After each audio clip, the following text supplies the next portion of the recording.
Well, we're on A wing in one of the cells here, which had at least 2 people in it at its peak times. It was certainly suffering from a lot of overcrowding, not built for the numbers it was dealing with near the end of its life. And of course, the prison here in Victoria Road was notorious for slopping out, which went on even into the 90s and caused really the main sort of thrust to build the new facilities up in Derby. But however interesting may be to us, it must have been quite bleak for a lot of prisoners to be in here for long periods of time. But in just a few days from now, this will all be gone. The new segregation unit built in the prison grounds is a step towards improving conditions at the jail. This unit provides a total of 14 extra cells and is helping to ease overcrowding in the main prison block. The previous segregation unit was a 2-cell dungeon. Neither of the cells had natural light in them. There was very little facility for the prisoners in there, very dark and very dingy. Here we've got a brand new segregation unit. It offers 6 good-sized segregation cells. They're well equipped, but Spartan. We also have in here 2 strip cells, which we can use for containing prisoners who are behaving badly or need to be looked after or to be given special care. It's a much more modern, useful environment for us to house difficult prisoners. But conditions in the oldest wing of the prison are poor by any standard. Prisoners are encouraged to work in the gardens, but there are no workshop facilities inside. Inmates spend most of their time locked up simply because there's nothing for them to do. Home Affairs Minister Alan Bell has been criticised for the prison's programme of early release. He says he has no option.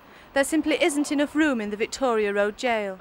Well, this is an inevitability of the overcrowding situation we are experiencing here at the moment. Following the visit from the European Committee on Torture and Inhumane Treatment, we decided to reduce the number of prisoners per cell from 3 to 2.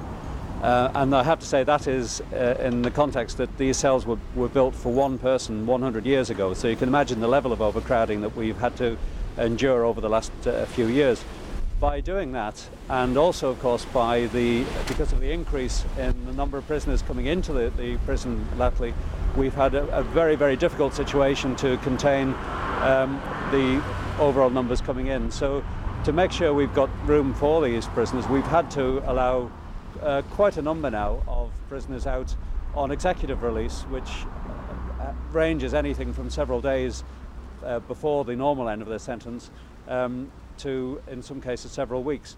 But I must just qualify that by saying that they are out on licence, so if in fact they do re-offend, they will be immediately, within that period, they will be brought back into prison again. A decision on whether the government will look for a greenfield site or redevelop the existing prison is expected to be made before the end of the year. Well, that's the main problem we've got to decide now over the next few weeks.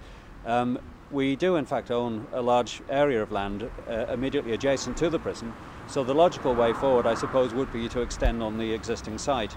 But what we have done in parallel to this proposal is to identify a new regime which we want to see in place when the new prison is developed, and that includes enhanced provision for rehabilitation, for education, for exercise, all things which in effect aren't available in the current prison.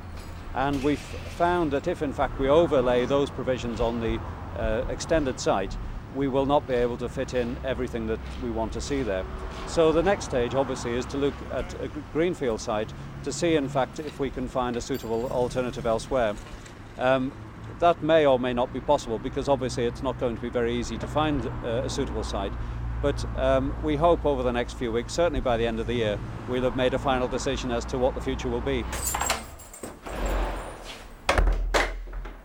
This is one of the Victorian cells which has earned Isle of Man Prison the reputation it's got. There are 2 beds in this cramped cell now, but there have been 3 prisoners sleeping in here in the past.